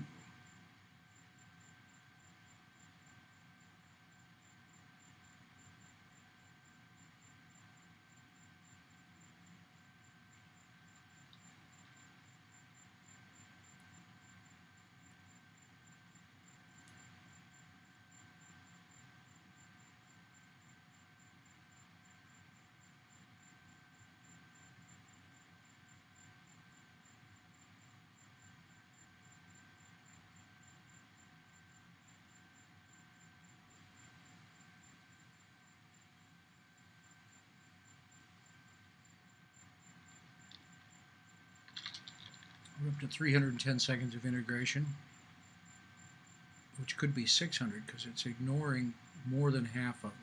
That's got to be my bad polar alignment.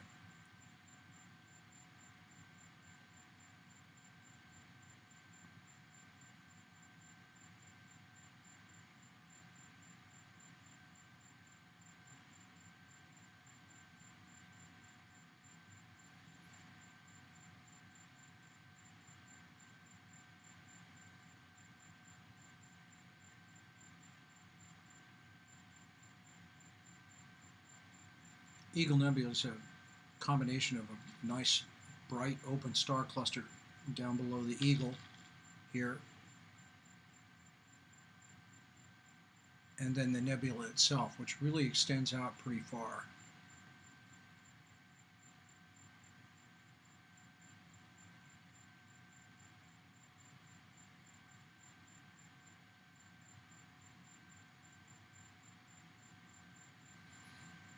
Well,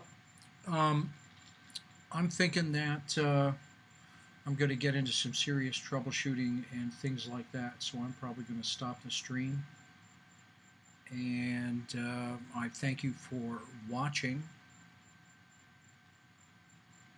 And don't forget to subscribe. If things go well, I'll be doing these maybe 1 or 2 times a week, every week. This is my attempt to try and get back all of the work that I lost giving star tours to the resort guests here on Hilton Head. And well, when the whole COVID thing hit, they just shut that down so fast you couldn't believe it. And I've been out of work since early March.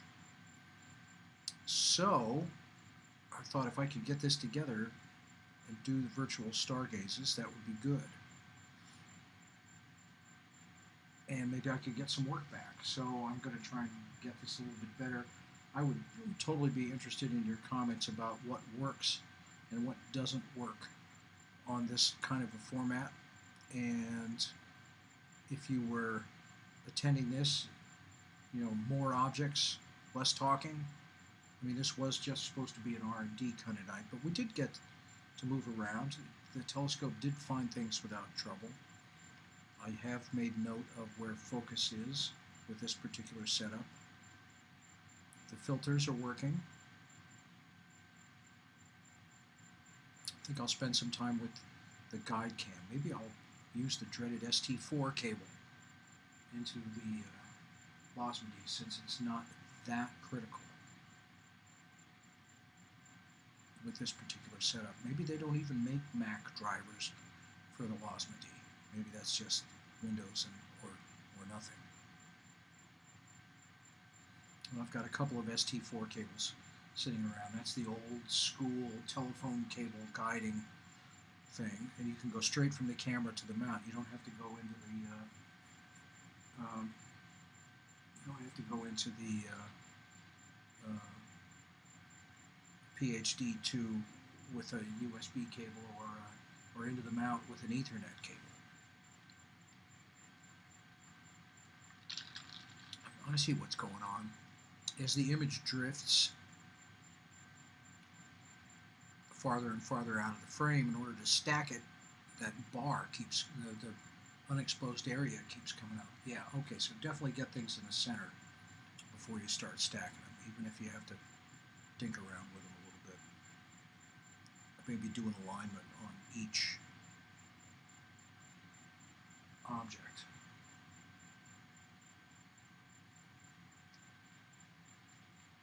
Alright, well, I'm going to take a little break, and then I'm going to screw around with this stuff some more to vanquish all of these things. I appreciate you hanging in there. We got 4 of you left, and this has been pretty good. The chat thing works. I seem to have everything I need to do this. Just need to figure out a way to do it better. So, I'm going to do this right now.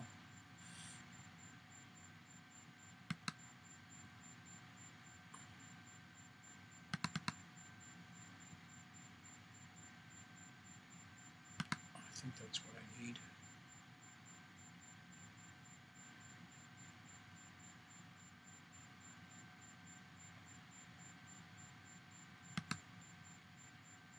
Yeah. And I guess you don't need to see me anymore. So I'll put that up.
All right, everybody. I'm turning off the mic, and this has been really good. Talk to you all later.